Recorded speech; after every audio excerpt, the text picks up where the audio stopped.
I will. I have. But now he's like what he was 6 months ago or a year ago. He's different now. Now he's like, oh, if I miss this week, that's fine. Let's give Stefan a chance. You know what I mean? Like, he would have got all, I should be one of the main ones all the time. We are live, and that's ViRTUE, ladies and gentlemen. And this, hold on. This is NXT. A little ditty here.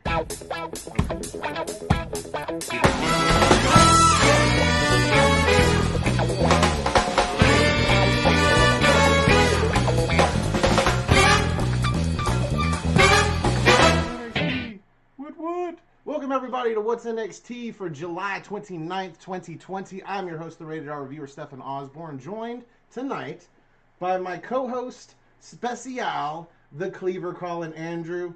Thanks for filling in for Jerry this week, man. Much appreciated. How you doing? I'm good. I just got home from vacation.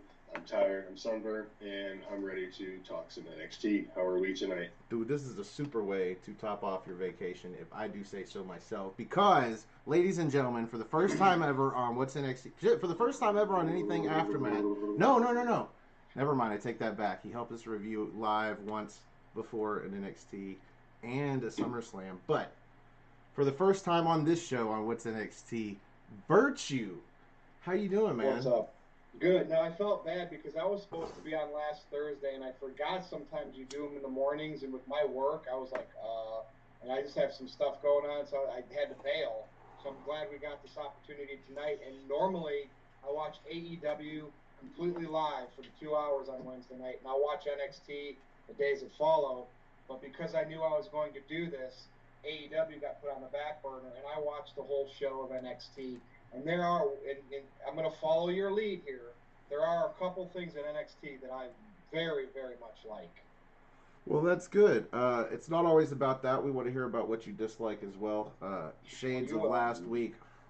If you've never watched our show, you should watch the review we did of the main event from last week. Ooh, scathing is not even the word. We start this week with a video pack about just that.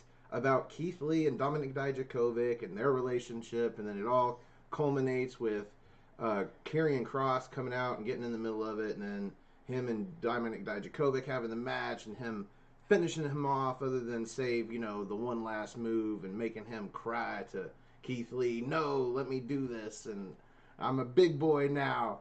And then getting a version of the Kross jacket, which was just a rear naked choke. It was a sleeper hold, whatever. He went to sleep.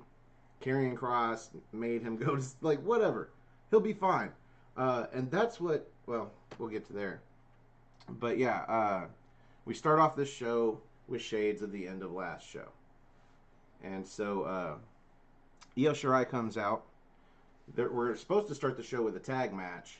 And it's a women's tag match. And Shirai doesn't even make it to the ring. She makes it to the stage before Dakota Kai comes out and attacks her. And then Tegan Nox comes out to help Io Shirai because that's her tag partner tonight. And then after that, of course, Candice LeRae comes out to even the odds. And this all spills into the ring. Eventually the bell gets rung and the match starts.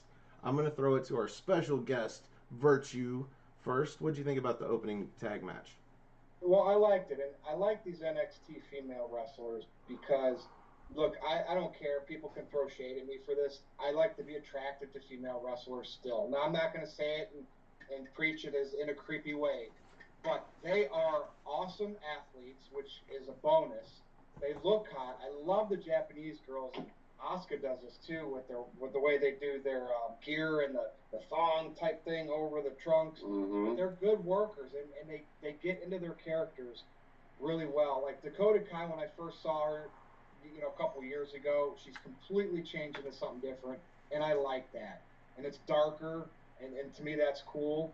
I don't know who my favorite female is because I have to watch NXT live more, I think. When you watch it recorded every week, sometimes you fast forward through spots you don't like. But I think Io Shirai is a great champion, and I like this match. I like the way that it actually finished because look, you don't always have to have your takeover style matches, right, for weekly TV.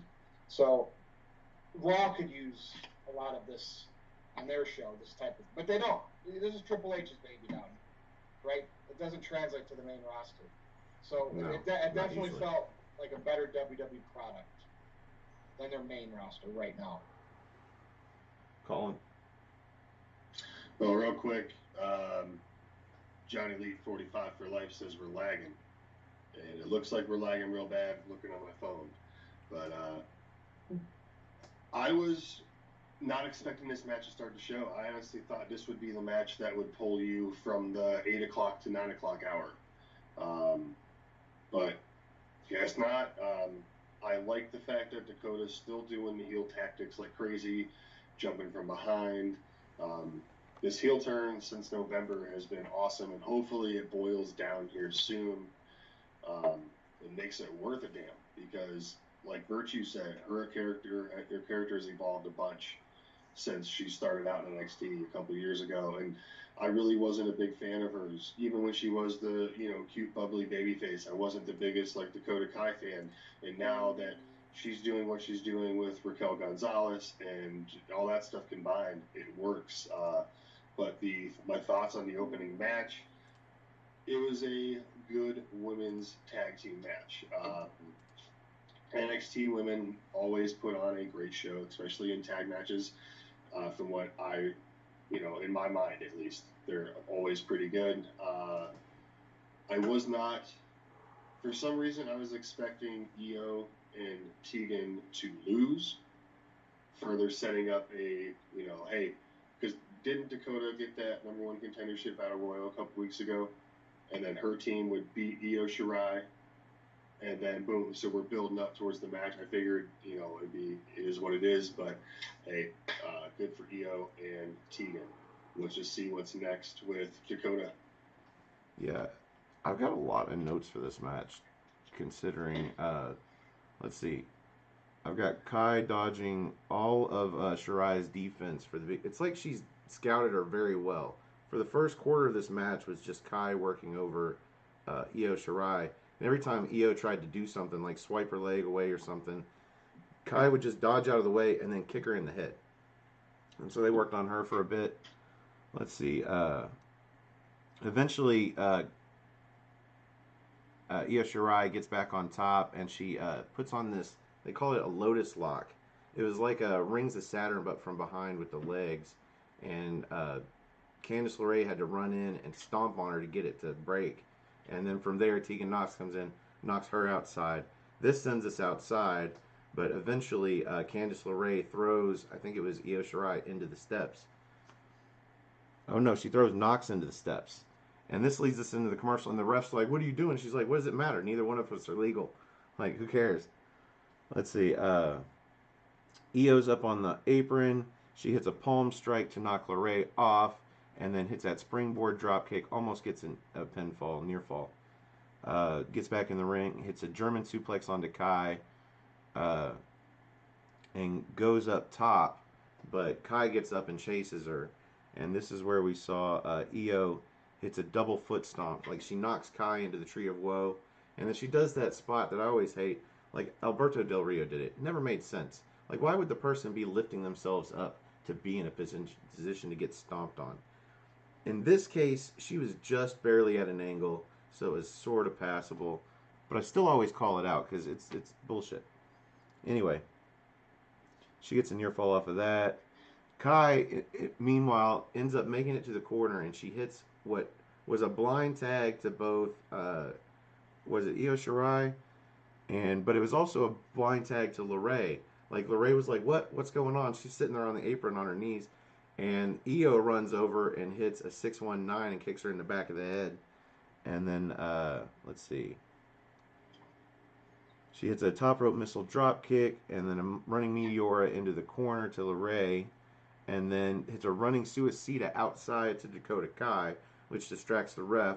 Nox gets in the ring, hits a shittiest of wizards, and then ref turns around. Io Shirai goes up top, hits a moonsault. 1, 2, 3. There you go. Awesome. And onto LeRae, pinfall. It was good. It was what it was supposed to do, but I don't know. It's weird. Go ahead. Can I say something on that video package from the opening real quick, though? So when they started out in the beginning, when they show Dominic Dijakovic coming out and jumping down on top of, on Keith Lee's back and shoulder area, with the music and everything, that straight reminded me of a Rob Dyrdek, Christopher Big Back Mulligan situation from Robin Big, if you guys remember that show. But it just made me laugh for a second. But anyways, I like Keith Lee. I like how he's referring him to Dijak, which is his indie name. Like this WWE Dijakovic, that's a hard name to say, like dumb. Mm-hmm. So like that popped me. I botch it all the time. Which I know we'll get to that later. I'm sure the promo. Yeah, that's coming. We get a video clip of Adam Cole on the Pat McAfee show, and then a shorter video clip of the Triple H interview via Skype on his birthday on the show, which I watched, and it was much longer than that little clip that everybody's showing of Cole going off. This is so a work. Every time you look back and you have the mindset that it's a work. You can make an argument that the stagehand or whoever the dude was that Cole pushed, he actually touched Adam. He touched Adam Cole first. But still, yeah, this is totally a work. But anyway, they just show it. They had Tom Phillips introduce it. They showed the footage, and they cut to commercial, and we don't hear about it from that point on. What do you think is going to be made of this, ViRTUE? Well, like, Adam Cole's coming off of being the champion for a very long time. That epic match with Keith Lee. Why? Like, he doesn't need to get mixed up with Pat McAfee. So I hope that Pat McAfee would act as like a mouthpiece or just like a promoter for a wrestler that could be a great feud for Adam Cole. I don't know who that would be. Because like I have no interest in seeing Pat McAfee wrestle. So like I want to see Adam Cole work somebody that you want to see. I don't know who, but like that's what I hope this is going to turn into. If it turns into an exhibition match with an ex-NFL punter, I ain't going to be that interested. Now, I can say that, and Pat McAfee could maybe have been doing a lot of training and can get a good match with Cole, and I would be like, holy crap, and I'd eat crow. But that match doesn't seem appealing to me. The stuff that happened, the work that they're doing to create the heat, I like, but I almost want to see Pat McAfee bring in like a huge, well, this is what a wrestler should look like, Adam Cole, and that's the feud. But I don't know who it should be. Colin? Make sense? Yeah. All right, man. So I said it last night in the chat room during the NoDQ review, but I don't know if you guys saw it, so I'm going to say it again. I cannot stand McAfee. McAfee reminds me of that 35-year-old that's still rocking his freaking high school Letterman jacket and thinking he's a badass. That's who that guy reminds me of. Biff? And from Back to the Future? Basically, exactly who. But yeah, man, I hope it doesn't boil down to McAfee versus Cole because, dude, really, we already had Gronk do some stuff. We don't need another NFL guy doing some, no. But work or no work, I loved it. I loved what that was, though. Well, yeah, Colin, I'll agree. I like when people talk about it. Like, even though some people want it to be a shoot, when people are talking about it on the internet, like, then I know it's got traction and it can be something. Well, when somebody... By the way, I'm not creating this lag on the YouTube video, am I? No, it's you guys are straight to the TV. There's no lag here. All the lag is in the laptop, and I don't know why. I've done this before tons of times. I just want to make sure I'm not ruining your show. I want to add to it this week. Nope, I don't know what it is. Hopefully the audio isn't lagging. Man, there is nothing really that I could try to get rid of just the background and just see. But meanwhile, I was going to say, I came on the show prepared to do a drinking game with somebody, possibly Colin, but nobody's drinking. So I'm going to play a drinking game with the crowd. We actually have more than, we've got double digits in the chat room. So if anybody wants to leave a super chat with a comment or a question, I will take a drink for every super chat. So I think that's a $2 or more. But you have to leave one.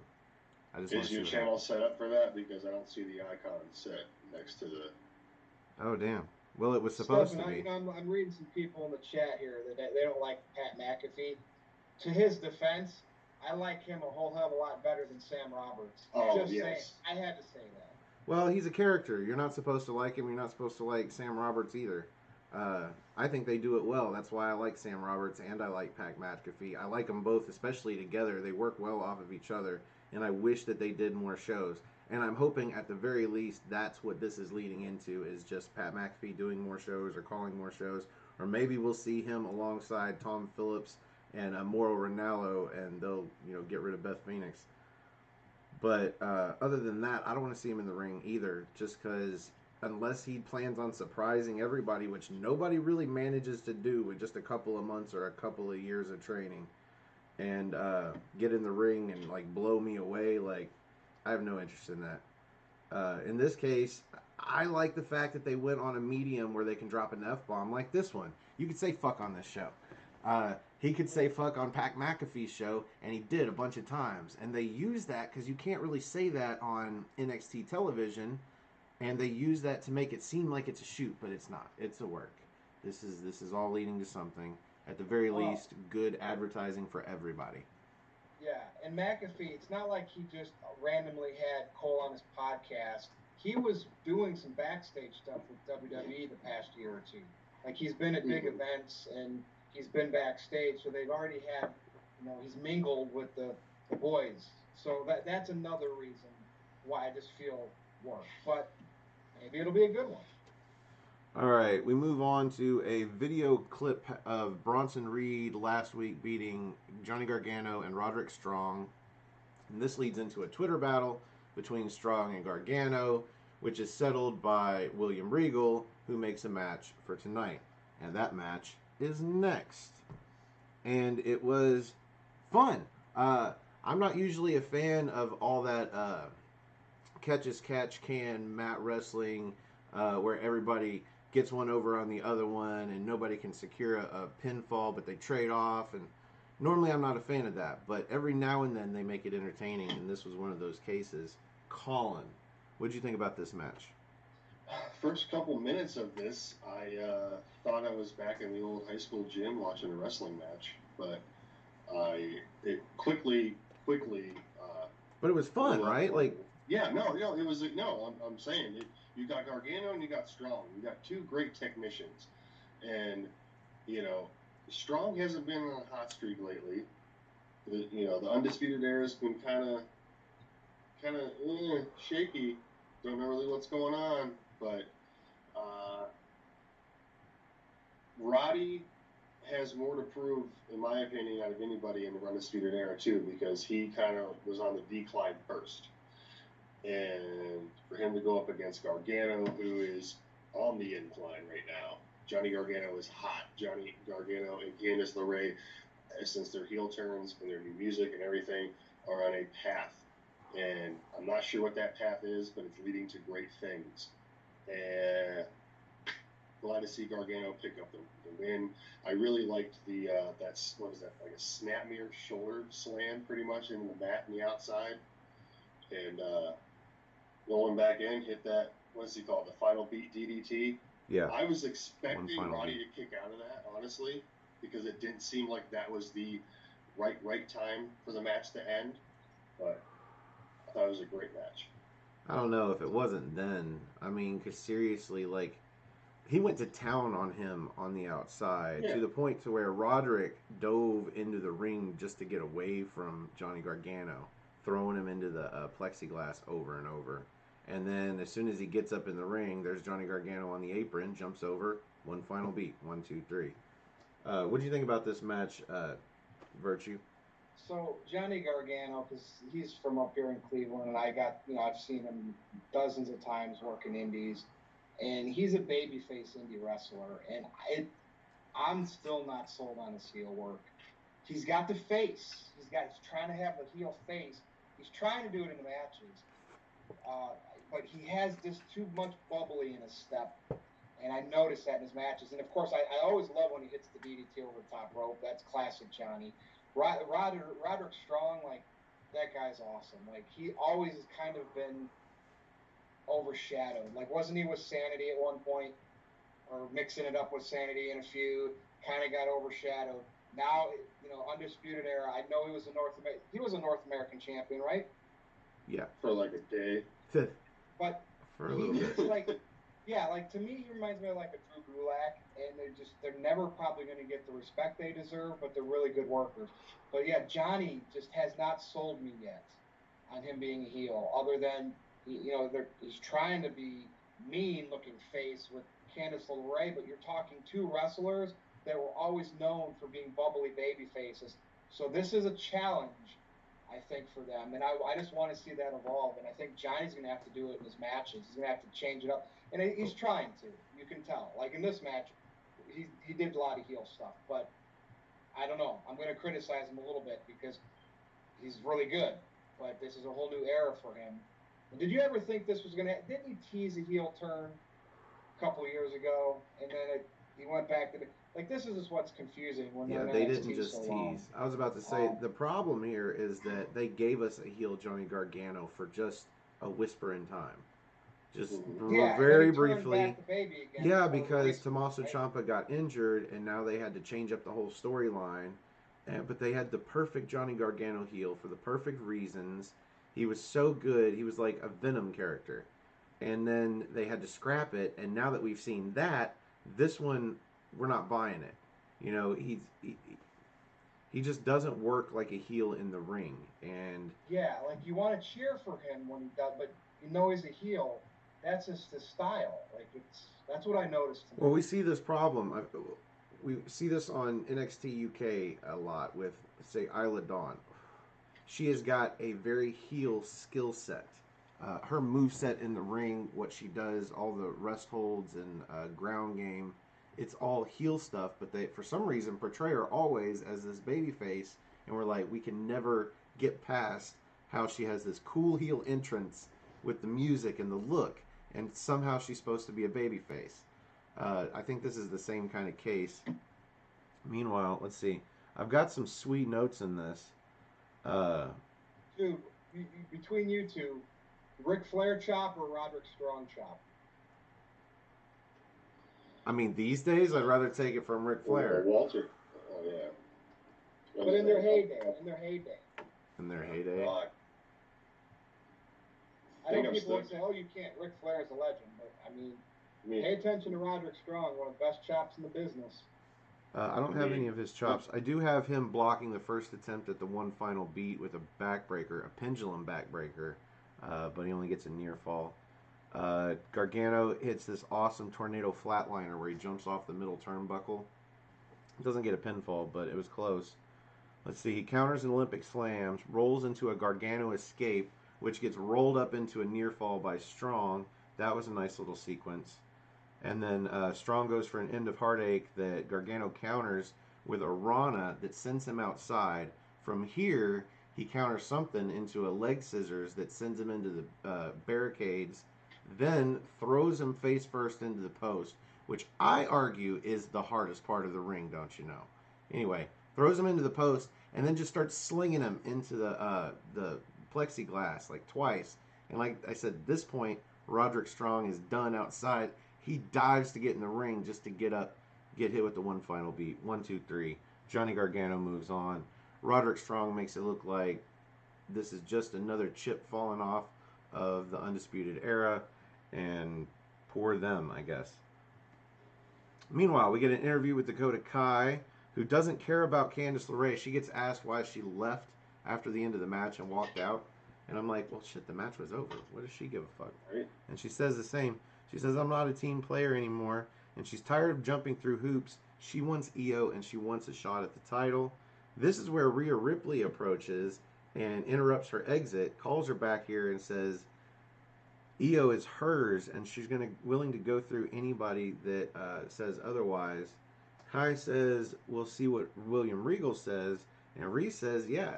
Rhea says, yeah, go talk to him. Go talk to Regal. Mr. Regal. She knows exactly what he's going to say. We will get this match. Let's just talk about it now. Who you got, ViRTUE? Next week, this is going to happen. Is this the Rhea Ripley Dakota Kai match or Dakota Kai versus Io And Shirai? this is going to be for the #1 contendership for the NXT Women's Championship. It's gotta be Rhea Ripley, right? I mean, why she should be? I mean, I get it. They have to have her, have a match to determine it. But based on everything that happened with Charlotte since the Royal Rumble, she's got to be the #1 contender. I mean, her and Io Shirai is the money match in NXT right now for the females. Right now, doesn't mean like Dakota Kai and Candice LeRae or whoever else can't get into the title picture at some point. NXT Women's Division's been really good with this over the years, where everybody gets their shot to shine. But they need to do it when it's right. It's Rhea Ripley's time still. I don't think it ended just because she lost the title. Colin? I'll agree with ViRTUE that it's Rhea Ripley's time, but for some reason I see Dakota Kai and her taking the victory, but because of Raquel Gonzalez. But again, wasn't there a #1 contenders battle royal a couple weeks ago? So isn't she the rightful #1 contender? Was there? Or am I just thinking it? Or am I just dreaming of shit? I swore there was a couple weeks ago there was a fatal 4-way or something. Was it? Is that chick that you mentioned, the one in the Robert Stone brand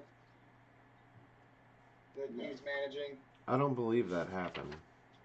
No, I thought there was a fatal 4-way or a battle royal or something, and Dakota Kai won a #1 contenders match.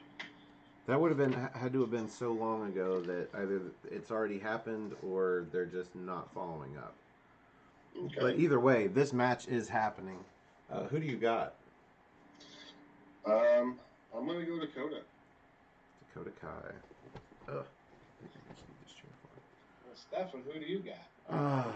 It's hard to say because they're building up Dakota Kai for this, and I could see Raquel Gonzalez, which, by the way, where was she this week? But anyway, I could see her helping her.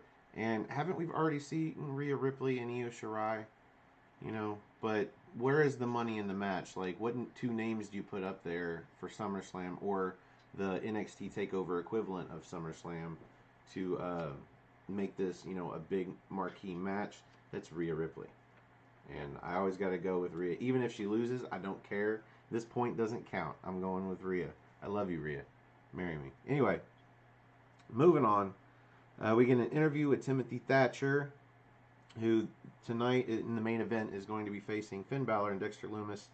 And he says they're going to get schooled in Thatch as Thatch can. Balor's going to get a shoulder pushed. Like, he doesn't know about that push Balor was talking about, but he's going to push his shoulder into him, whatever that means. And Lumis will be a tortured artist. Meanwhile, as he walks off, you see Dexter Lumis in the background, just like creepy there watching, which doesn't say a word. No, normally doesn't. Samuel Shaw carryover, but he's evolved it from the TNA days. He's good. Now this might have been one of my favorite parts of the night. Undisputed Era is backstage arguing, and Kyle O'Reilly shows up, as if they didn't know he would be coming. But he just shows up and he starts hyping him up with this speech. So he pushes Roderick Strong, and I would think, yeah, you lost your match tonight. You deserve that. So anyway, but he hypes them up and he gets them pumped, and they're like, yeah, we're fucking Undisputed Era, man. Fuck yeah. And that's pretty much that. They walk off. And we have a match. Shotzi Blackheart versus Mercedes Martinez, who for the first time is coming out with Robert Stone and Aaliyah. And she has finally completed her Glacier entrance with the blue lasers behind her. Brilliance. Loved it. I think Maura Ranallo said she looked like she was Mortal Kombat, but that was definitely Glacier's entrance for sure. ViRTUE, what'd you think about this match?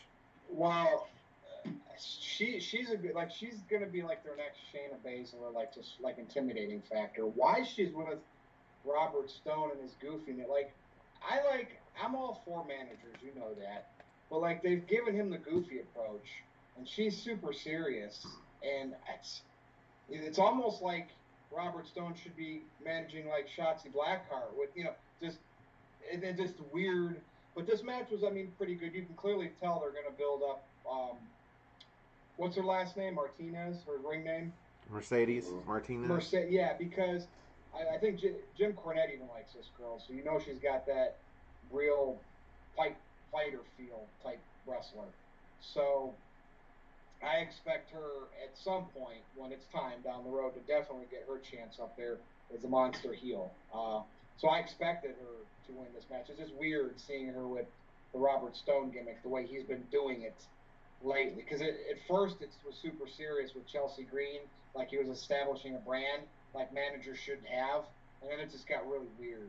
Well, it got goofy, you know, him getting run over by this tiny tank that apparently took 6 referees to lift up off of him. And I understand what you're saying with Mercedes Martinez, but I like it. It sets her apart in a few different ways. She's not this lone character like Shayna Baszler was for so long before she was joined by the other two. I can't even remember their names at the moment.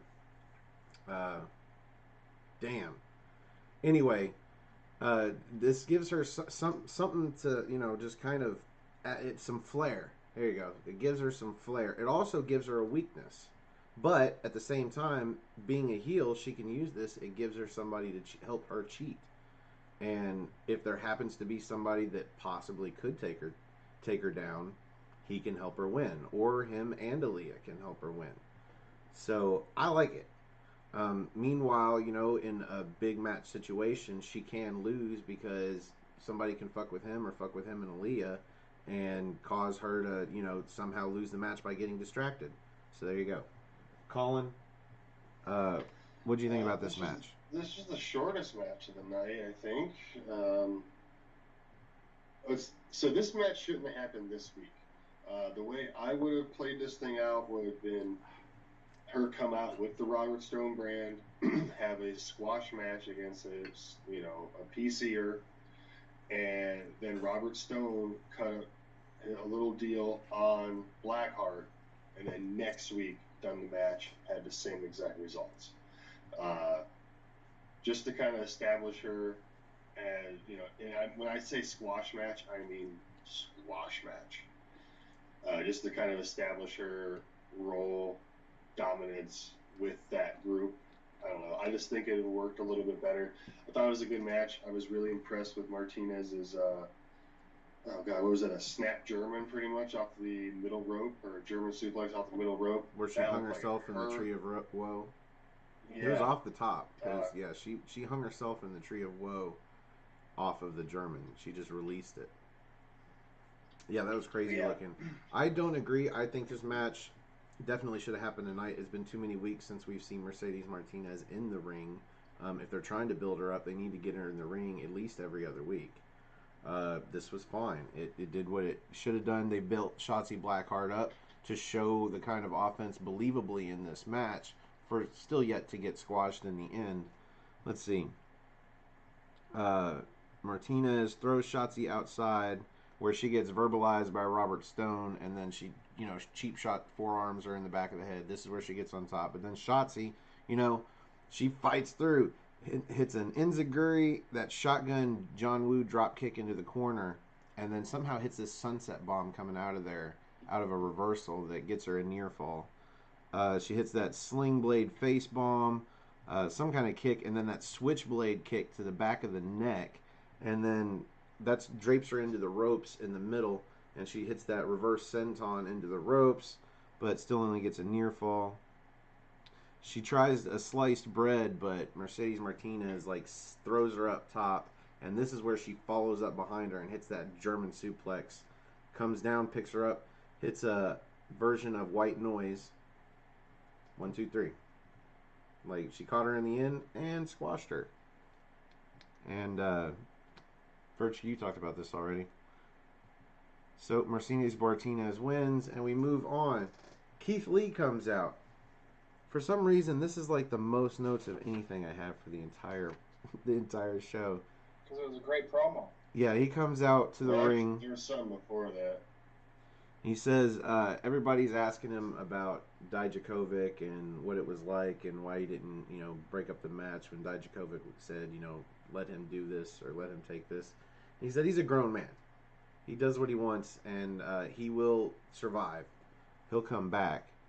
Meanwhile, there's a man named Cross that made it very clear that he wants Keith Lee and he wants that title.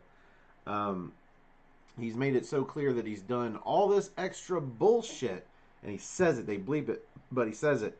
He says all this extra bullshit amounts to nothing, though, because he doesn't have the balls that Keith Lee does to come out into the ring and challenge him man to man for a match. He calls him out. Cameron Grimes, though, instead answers the challenge. He comes out and he says he should be talking about him. He says he's upset because Lee gave away the North American Championship before he could beat Lee and take them both. He says, but never mind that. He's going to take the NXT title and go straight to the moon. And he doesn't seem to be getting Lee's attention, and he keeps like badgering for him for his attention. Lee goes over there, grabs him by the throat, throws him in the ring, starts throwing him around. Then the lights turn out, and Scarlett Bordeaux up on the stage in this red dress that I don't have words dirty or poetic enough to describe. And meanwhile, Cameron Grimes thinks this is the perfect opportunity to sneak up on Keith Lee. He goes for a cave-in. Keith Lee snatches that, though, into a power bomb. So he hits him with a spirit bomb, turns back around. Scarlett points at the screen, and then there's Karrion Kross. Karrion Kross says, God damn. He calls out Lee for letting Dijakovic get hurt when he could have stepped in and done something. He says he had that choice and he made the choice he made, but he'll give him two other choices. The easy way and the hard way. The easy way is Lee gives him a title shot.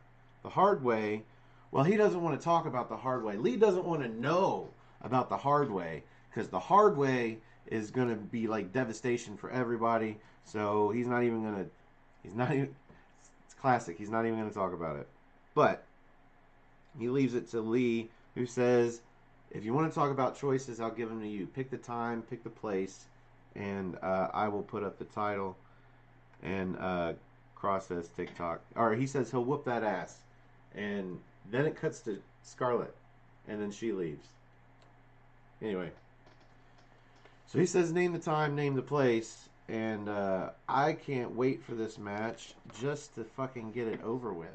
They have built this Karrion Kross main event NXT Championship match since the last champion. It was Cole. And then Keith Lee comes along and breaks the hourglass. And so he suspends time, then takes the title, and now the hourglass is on him. Shatters as it is. And fuck, let's just do this.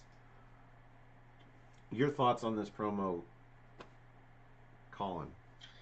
Dude, I loved it. I loved the fact, I like the bullshit.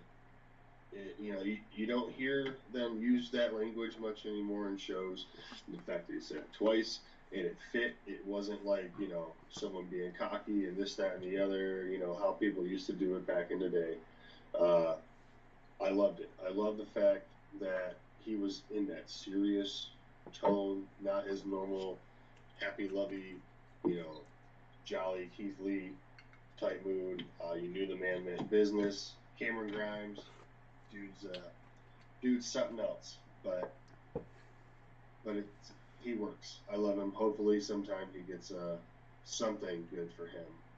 I mean, hopefully he gets in one of these triple threat matches for the ladder match at TakeOver 30. We missed something. We missed something real quick before we moved into this segment. There was a video package for Ridge Holland making his NXT debut next week.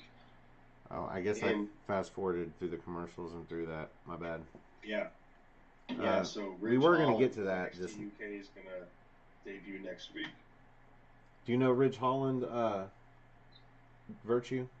No, that they need to present him on regular NXT for me to learn him, like they've kind of done with Karrion Kross and Scarlett Bordeaux all this time. I think you're gonna like this guy, ViRTUE. First of all, by the way, Glenn Gilberti, the Disco Inferno, trained Karrion Kross. So when you watch him work, you're not gonna see all of the super crazy stuff. You're gonna see punches. You're going to see what looks like real fight stuff. He'll put in moves, obviously.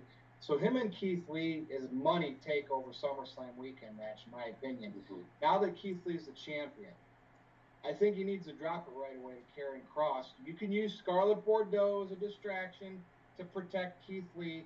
Keith Lee should be chasing this thing from Karrion Kross, and definitely after SummerSlam.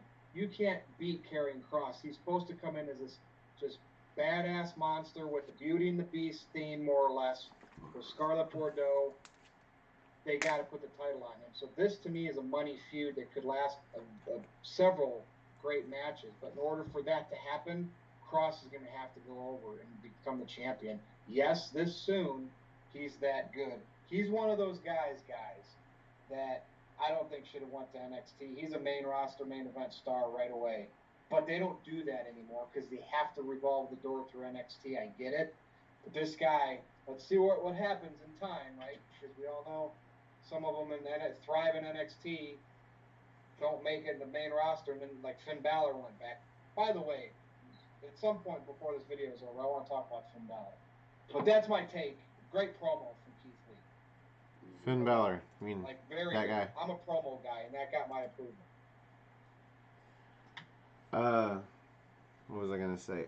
I think under normal circumstances, it's a good thing to bring Karrion Kross into NXT because you want to get him in front of an audience that is going to transfer from NXT to WWE.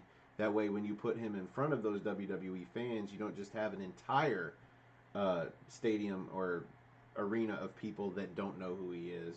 Just a lot of them. That's why you do vignettes like they used to do. Well, that's true. Weeks and weeks and months of. But I get it. I accept what NXT is for them. Anyway, this is maybe or maybe not going to lead to a match. Who the fuck knows? We get a video package for Dexter Lumis versus Tim Thatcher versus Finn Balor tonight. I don't think we need to get into it. NXT does great video packages. Yada, yada. Fabian Eichner and Marcel Bartel, they come out to face Everrise. This is not for the NXT Tag Team Championships. We've got Chase Parker and Matt Martel out here again to job again. Definitely to job. I have to argue with you, Colin. I think this was the shortest match of the night. Yeah, I looking back at some notes, yeah, it's like the shortest. Definitely. Your thoughts on this match, ViRTUE? Look, who are the challenge, or they reminded me of like a generic version of the Young Bucks. I know they didn't do that type of work, but Everrise. Yeah, Everrise. I was like, come on, but you know, you have to have matches like this as filler in the show. But I mean, yeah, I guess. I don't know. Like to me, this was the first time in the show I played on my phone was checking baseball scores. So everything on NXT up to this point was keeping my attention. This one, not so much. I don't know. Am I wrong when I say that? The point of this match was to do in the ring what a 30 to 45 second video promo would do for them. Just to remind you that they're around and the badass stuff they did. They did like 3 of their signature moves. They did the spine buster. The first spine buster was onto one Everrise guy through the other one that was on all fours. And then they did the spine buster with the penalty kick. They did that double drop kick they do where they hang them out to dry in the corner. It's all gravy looking. The only thing that we didn't get to see that I always love is that lawn dart off the corner into the deadlift brain buster. Jesus Christ, that's a great move. But they finished it with the Euro Buster. It's just here to make it look good. Imperium? Yeah, they're still part of Imperium, but they are Eichner and Bartel. You know, they had the European Union, I think, was the name of their tag team before they joined Imperium. So if you want to give them a tag team name that's aside from the group name, it would be the European Union. Yeah. Colin, what did you think about this match? Typical Imperium squash. They did their thing. It was good to see them back. It's been how many weeks since we've seen them on NXT TV. So, but what I liked most about this match is what happened after match. Yeah, after match, I have just as many notes. As Bartel goes to say some stuff on the mic, Undisputed Era comes out, and not the tag team champs, not O'Reilly and Fish. All 4 of them come out. 4-on-1 beat down. They beat them both down. They hit the high-low. They gave the high-low a name now. I can't remember what they called it. But Adam Cole's yelling at the camera, this is what you're going to get when you disrespect the Undisputed Era, because we're still on top. This is our blah, blah, blah, blah, blah, blah, blah, blah.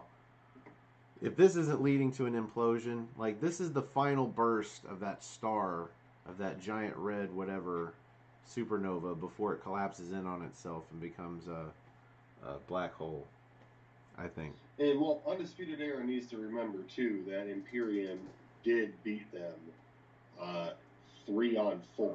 So, yeah. Just saying.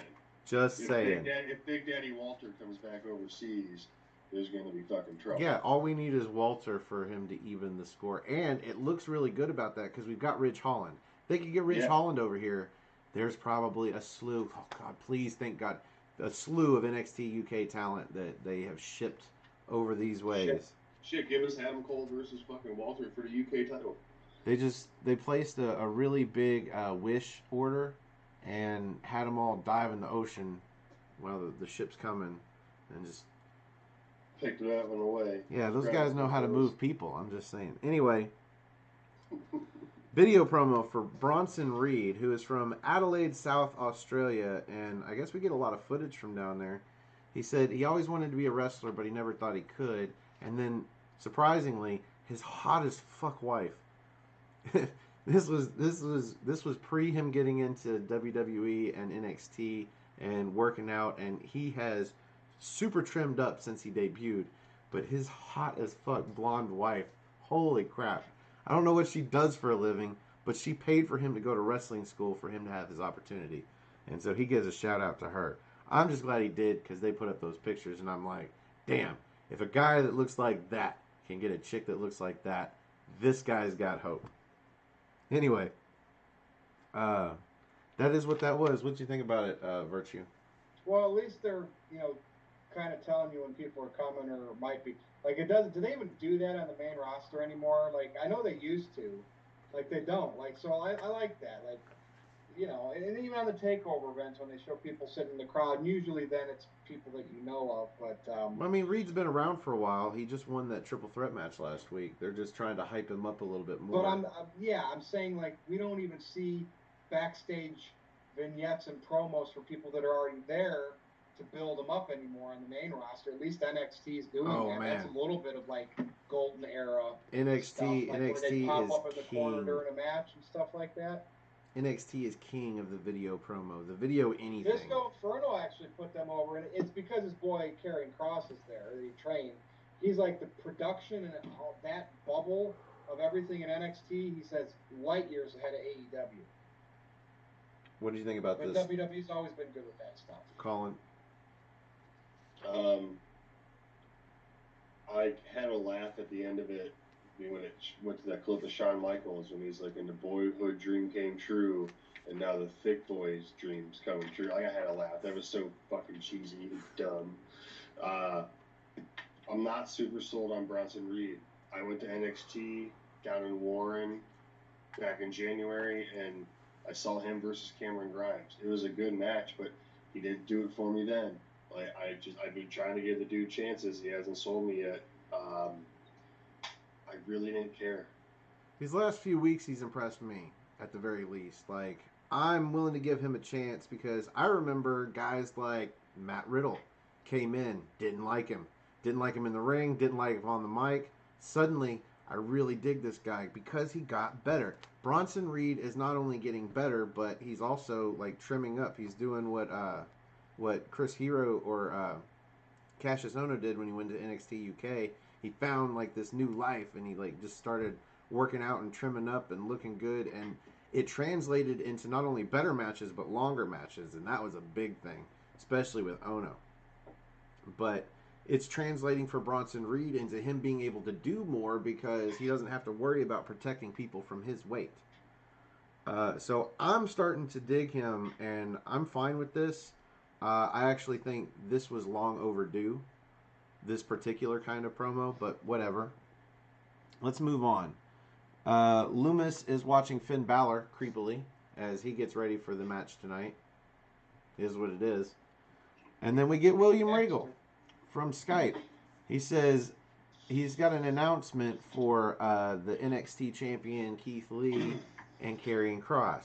He will not be bullied into making a title match. He said championship matches will continue to be earned on this program. So he is basically denying them this championship match. Fucking why? I don't know. I don't know. I don't know how Karrion Kross has not earned a championship match. He's had at least 3 matches and he's undefeated. I think that deserves something, personally. But yeah, no match. What the fuck? What? Okay, so what's the next logical step in this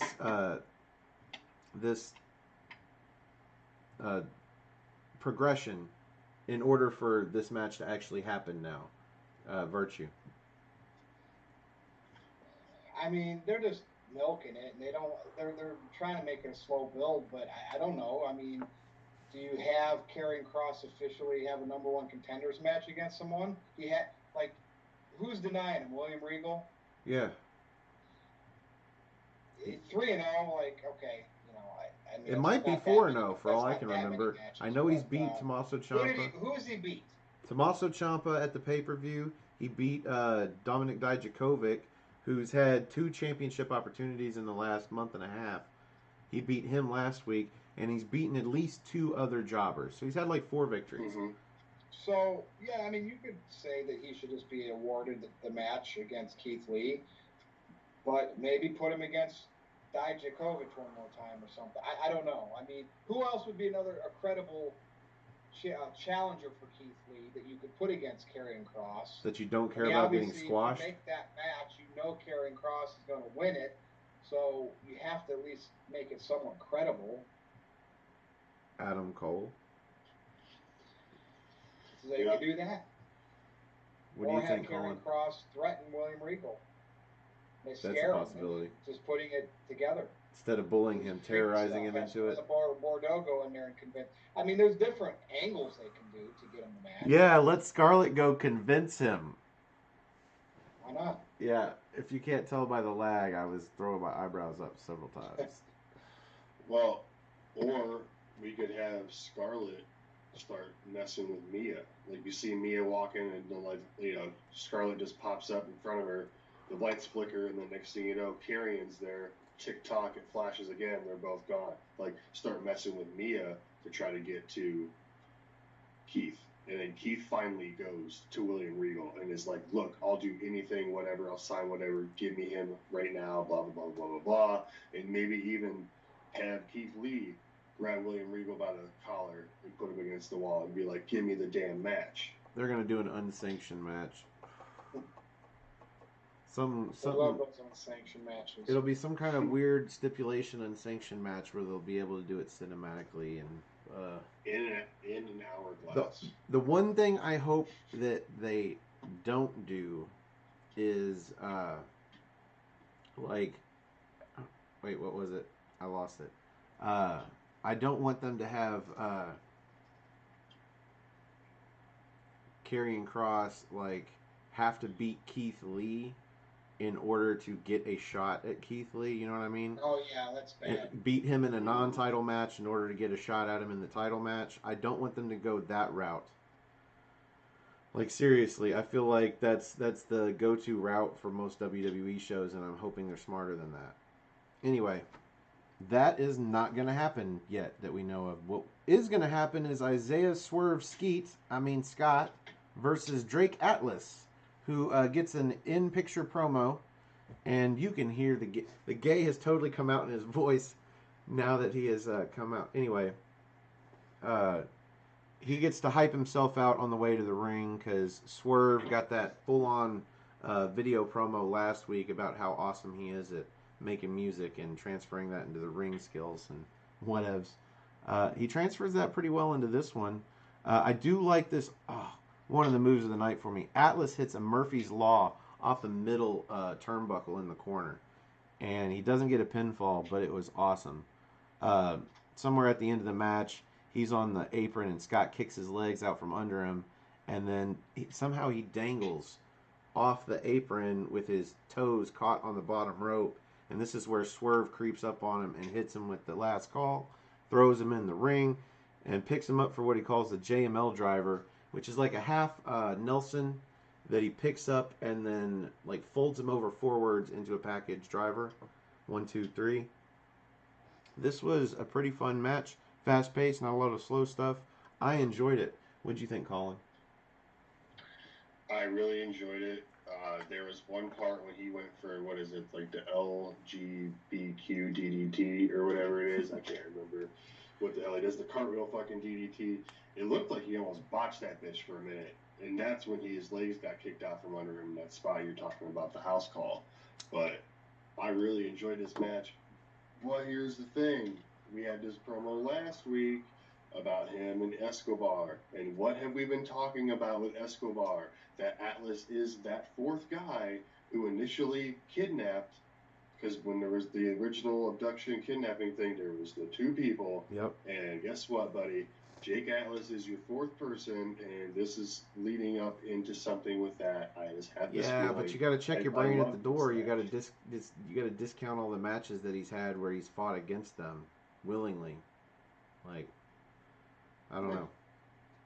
I could see him joining them, though. Typical NXT type of match, though. You know, I'm more intrigued by kind of like you said, the storyline and where all this could go. But you know, it was a good match. Like, even though it's not my cup of tea on some of these NXT matches, Stefan knows because we've been to events together. It doesn't mean I sit there and I'm not impressed by the stuff they do. And if you have a good finish to a match, that's okay. Like, I'll accept the stuff during it that might not make sense. As long as you can get rid of AEW's guilty of this, the standing around, the waiting for the moves. At least NXT tries to tighten it up a little bit and make it look like an actual competition. This match showcased that. And I could turn it over to AEW and you see the fakeness a lot during the match. At least NXT matches, and maybe this is because Triple H and Shawn Michaels are down there. They really do tighten it up. But I do like Atlas, and I want to see more kidnapping angles. So we're coming down to the wire, and yes, we have this week's triple threat match to determine somebody to fill the second spot in the 5-man ladder match at NXT TakeOver 30 for the North American Championship. However, we don't know what the next match is going to be. We're about to find out. We get an interview with Damian Priest. Of course, he's going to be in one of the matches. Just so happens it's going to be next week. He is facing Oney Lorcan and a debuting Ridge Holland. Now, this is where I picked up that we were going to see Ridge Holland next week, and I was like, yay! I really think you're going to like him, ViRTUE. I'm just saying. Mm-hmm. I'm just saying. I think this is one guy you are going to dig. He said, well, that's good to know. As if he's just finding out these are his opponents. He says his thoughts haven't changed. This match and this opportunity was made for him, and he is going to walk out of TakeOver 30 as the North American Championship. Like, he doesn't care about Lorcan, and he doesn't know a damn thing about Ridge. But let me tell you, Ridge is not a man to be fucked with. He is undefeated. Other than the over-the-top Battle Royal, he did get eliminated. He has badass theme music. Yeah, he does have some pretty badass theme music. He comes out with a small Billy. Anyway, we'll see him next week. And that's it. That's the three-way. We're also going to get next week Rhea Ripley versus Dakota Kai in that #1 contenders match. And we are going to get Imperium's Eichner and Bartel versus the Undisputed Era's Bobby Fish and the returning Kyle O'Reilly for the tag team championships. Those last 2 matches, to me, those are worth me wanting to see. I cannot wait to see Kyle O'Reilly air guitar again, guys. It's been so long. Like, who's going to be be our guitar with him when he air guitars during his entrance? I mean, it depends on. Yeah, Kyle O'Reilly's great about that. Great with that. It all depends on how many beers I've had, man. He's definitely one of the most comical guys in NXT. So who's going to be our special guest up on the screen? It could be you guys. Before we get into the main event, let's get into it. Take this opportunity. We'll wait. Subscribe. We actually have 8 people in the chat. We might have new people here. Like, if you haven't subscribed, please subscribe. Please do. And I'll join you in the party here. The like party. Hit the like button. I just did it with you. And the share button. Hey, guys, share this. I'm going to share it on Facebook real quick. How about that? Share it on Twitter. I'm not even going to put any text down. I'm just going to fucking share it. Look how quick that is. It's going to share the link, and it's got the picture and everything, so people are going to know what it is. Help us out. Help us grow the channel. We are almost to 200. We are like this close. We keep like ticking up and down 1 or 2 at a time. But share it on Facebook and Twitter and whatnot. Anyway, that brings us to the main event. The main event is Dexter Lumis versus Timothy Thatcher versus Finn Balor. Triple threat match. Winner moves on to the second spot in the 5-man ladder match for the North American Championship and NXT TakeOver 30. ViRTUE. What did you think about the main event?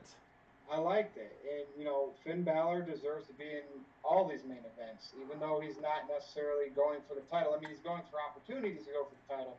But, you know, I get it. He's already done that, right? His first run NXT. He's actually been the Universal Champion and held other titles on the main roster. But they're very serious down there in NXT about not just Karrion Kross, but apparently Dexter Lumis. He's got the look. He's got the stalker, the serial killer. It's cool. I mean, heck, they made him tap out Timothy Thatcher, who isn't Timothy Thatcher, the one that beat Matt Riddle. Well, he didn't even tap him out. He made him pass out. Well, yeah, but, you know, still, right, protecting Thatcher a little bit, right, by just making him pass out versus tap out. That's classic in wrestling. But, yeah, I think as much as I want Finn Balor to be in that title picture for any title, well, and what's this for? The North American #1? Yeah, North American Championship. Yeah. It makes sense for Dexter Lumis to be in that spot because you know they like these type of guys. Look at Karrion Kross is probably going to be facing Keith Lee for the main title. Why not have Dexter Lumis mixing it up for that B title? So I like it. You know, even though I'm one of the guys saying, oh, well, Finn's down there, you'd think he'd want to go right to the top. But I know it's about just getting good quality matches and getting new people over for him, so that makes sense. That seems Thatcher's to be. not lost in all of this either, just because he passed out. It was well done the way they do that. Well, what seems to be. Austin passed out against Bret Hart, right?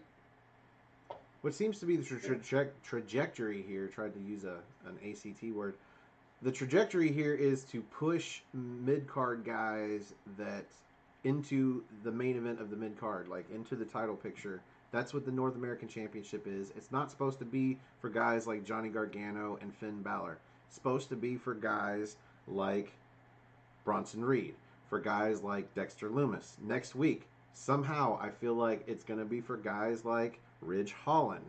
We'll probably see Cameron Grimes in one of these 3-way matches and win, because it's for guys like him. Finn Balor does not need to be chasing the North American Championship. It has had plenty of people that have the prestige to make the title. We now need that title to carry some prestige and help somebody new get into the spotlight. So yeah, I don't believe Finn Balor goes to NXT and doesn't want gold, though. I mean, and not the North American title. Like, I'll agree with you on that part. Why in the hell is he not going for the main title? Like, he's waiting his next turn. Realistically, you would think that he would go to greener pastures where he succeeded before to go to that top spot down there. But well, he's gone for the title already. He's just waiting for his next turn. Colin. I know, they got a lot of pieces down there, and you can't complain with Keith Lee and Karrion Kross being in that spot. I guess it's a good problem to have, unlike the main roster, where you got a handful of guys you can literally think that any one of them could be the main champion, you know, or you know, and then one of the remainder could be the North American champion. That's a good problem to have because you don't see that on the main roster. Yeah, they usually pick their 1 or 2 guys, and that's it. Colin. Well, you got to think, though, when Balor came back to NXT and stuff, and before the whole outbreak and shutdown and stuff happened, he was slated to initially take on Walter pretty much for the UK Championship. So he might have been. I forget he's UK. Yeah, he's from the UK. I always forget that. He's Irish, right? Yeah. Mm-hmm. But so when NXT UK stopped doing tapings and the whole United Kingdom shut down and didn't allow anything going on, that got scrapped out the window because TakeOver Dublin was supposed to be like April 25th or 6th or something like that. So that's when Balor would pretty much have been slated to go against Walter and probably win that title. So he probably wouldn't have been in any of this storyline as it is now. But I did enjoy this main event. We talked about this last week that I was really hoping for Dexter Lumis to win, but I just had this gut feeling that Balor was going to for some reason. Just like for a star, big star power for a match like that, especially if you don't have your Adam Cole and stuff like that in it. Your Keith Lee's doing something else, Karrion Kross is doing something else, just for a bigger star value. That's why I thought Balor would have won tonight. Thatcher had a hell of a redemption match from last week. Yeah, a lot more entertaining. But yeah, I really enjoyed this match. I like how they ended it. I like how the fact that Thatcher did pass out instead of tap out, and I like the fact that that submission was still on Balor. So that was really cool. So let's see. I kind of saw Dexter winning this towards the beginning when he hits this tope con hilo. He flips over the top rope and sticks it. We haven't seen this since Ricochet. Mm-hmm. Ricochet got more distance, but he did the exact same fucking thing. He did a running front flip over the top rope and landed right between the two dudes. And I was like, yeah, it looks like they're pushing him. Let's see. We see at the end Thatcher dragon screw leg whipping Finn, who lands on the outside. He gets up and gets the side effect from Loomis into what they call the silence. I think they should call it the silencer, but whatever. Balor breaks that up with a coup de grace off the top rope. I like that spot, by the way. But then they transition to the ending where Thatcher puts a leg bar on Balor, and then Loomis sneaks up behind him with that slither sneak, man, and then locks on his silencer.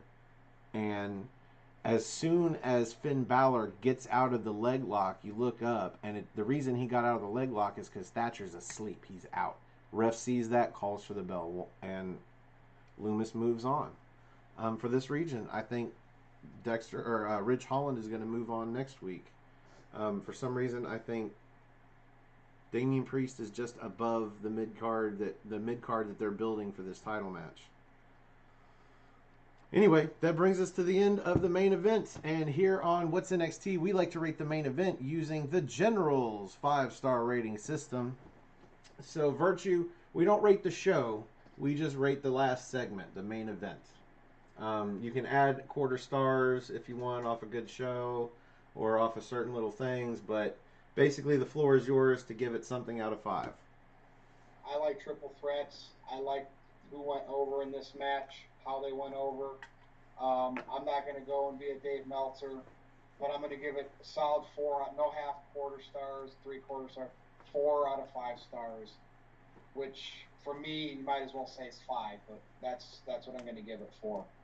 To be fair, that sounds about on par for this show, Colin. I'm going to have to be in agreement with a 4. I really enjoyed this match. The right man won. We saw Thatcher have his moments. We saw Dexter have his moments. We saw Finn have his moments. We saw the little injury kind of angle they were trying to play with Loomis and his foot or ankle or whatever. How you got to climb a ladder with your ankle messed up, whatever. But yeah, I really, really, really enjoyed it. So I'm going with a 4. Much better than last week's, which I think I gave that like a 2. Yeah, if I compare this week with last week's Thatcher match, we tore that one. We tore Thatcher's match. This asshole, a new asshole. Like, that's how bad it was. Like, it was so boring. This week, much better. To be honest, I would have gave that a 5 last week. I was doing a lot of set adjustment during this match, to be fair. So I missed some of the middle stuff, but I caught all the ending and whatnot. And what happened was, I think, what should have happened. Loomis should have won, and I think it was a pretty creative way to end the match where Balor had no option to break it up because he had a leg bar on. So I'm going to agree with you guys. This was a great match. I always start great at 4, and so I'll even it at 4 stars. Yay.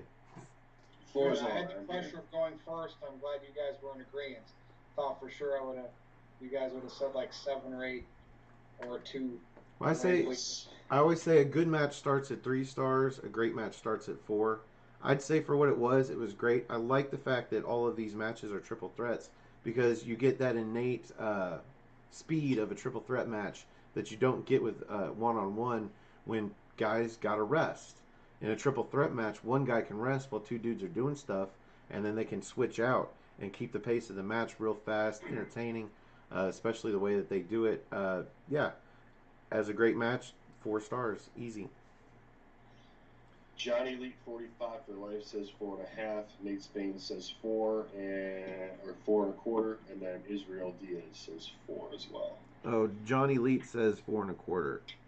Oh, my bad. Yeah, Israel Diaz says 4 star.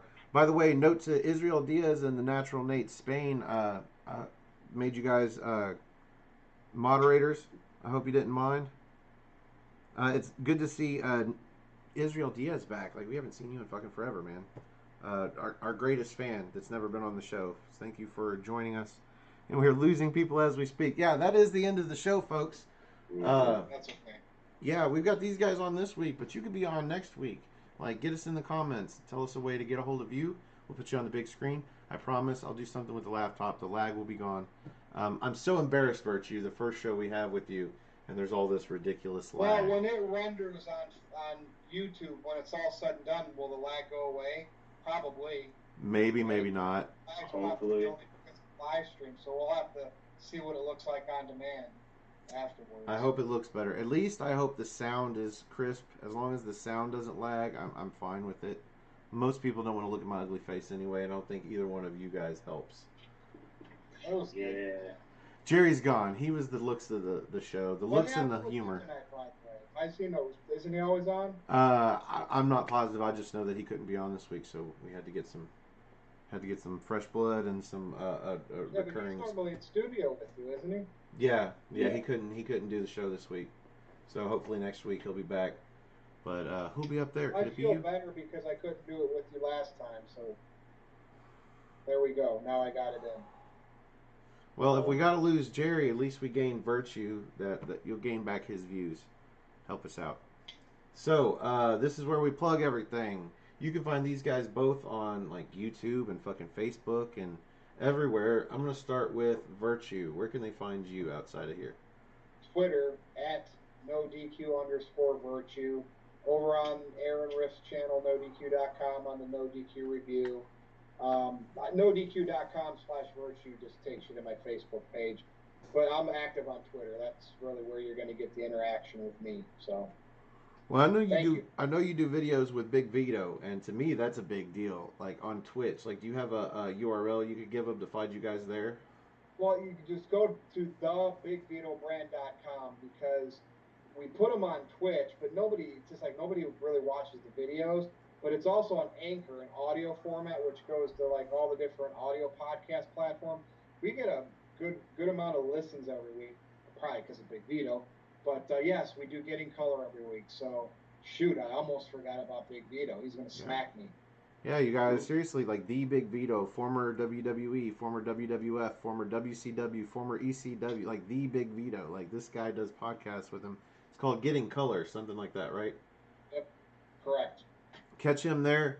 You can catch him on YouTube too. He's got a channel. He does all kinds of shit in between being a dad. Spock, yeah, find me there, the Cleaver Colin Andrew, and then NoDQ.com /Colin takes you to my Twitter. And yeah, man, that's really it. And I've listened to a lot of Getting Color, and it's quality stuff. I'm one of the very few that would watch it on Twitch. I actually made a Twitch account so I could watch that stuff. So Twitch is very weird. You gotta have a big following on Twitch to get big views on Twitch. But we get the audio. The audio goes to like all the different platforms, and that's what I like about the audio. That's why I post that on NoDQ.com. There's a columns page with the audio link. To me, Twitch just seems like for video game bloggers. Like, I never associate it with anything else. But Colin, he's a modest man. He is a busy dude. He also does our Twitter page at Aftermatch Rest, where we take the ling out of wrestling, whatever the fuck that means. And he also does our Instagram account at Aftermatch_wrestling. And so give him props for that. If you want to be on the show, you can do it through him. Find us there. You can find me. Send me messages, kids. Yeah. I want to, before I do my final, all this shtick that I do at the end, I want to toast to you guys. Thank you, ViRTUE, for being on the show for the first time. Hopefully it won't be the last. Thank you especially for watching NXT instead of watching AEW and putting off AEW instead. Yeah, and I'm glad I did, because like I didn't, when you watch it on like over the weekend, you can fast forward through, right? When you watch it live, you watch it live. And there are some like Karrion Kross, Dexter Lumis, Keith Lee, I'm Io Shirai. Like there are pieces down there that I'm impressed with. And thank you, Colin, for pension guest hosting. I appreciate it. No problem, buddy. No problem. All I got to say to you is Teenage Mutant Ninja. Love the shirt. Anyway, so find me on Twitter. Go to NoDQ.com/Stefan, Stefan, or at Stefan R. Osborne, OSBORNE. As always, the R stands for ridiculous and retarded and restricted. We drop a lot of fuck bombs, cunt bombs, and everything else. You can also find my regular partner, Jerry Slaughter, on Twitter at _gentleman. Or no, wait. On Twitter, it's general_JSJ. I apologize. Mm-hmm. Find us on Facebook. Don't add us. Find us in the groups. We have his group, Armbar, all caps, ARMBAR, exclamation point. Find us there. You can also find a t-shirt for it on Greg Cherry's Teespring. And find us on Aftermatch on Facebook as well. And I'm also on Instagram at osborne.stefan. That's where Jerry's at, _general_slaughter on Instagram. Other than that, Patreon at Stefan R. Osborne. And again, if you want to help the show, click the like button over here. Click the subscribe button over there. Click the share button. Share us with your friends. Facebook, Twitter, Instagram, YouTube, wherever. In fact, I'll do it with you. I'll do one more. I did Facebook the first time. This time I'll share on Twitter. I will tweet it. Boom, done. See how fast that was? You guys could have been doing it too. I mean, you've been with us this long. Anyway, thank you for joining us. For the Cleaver, Colin Andrew. For ViRTUE, the Troll Slayer. First time ever. Awesome. I am the Wizard of NoDQ, Stefan Osborne. Thank you for thank you for joining us. We'll see you NXT time. Later. Later, player.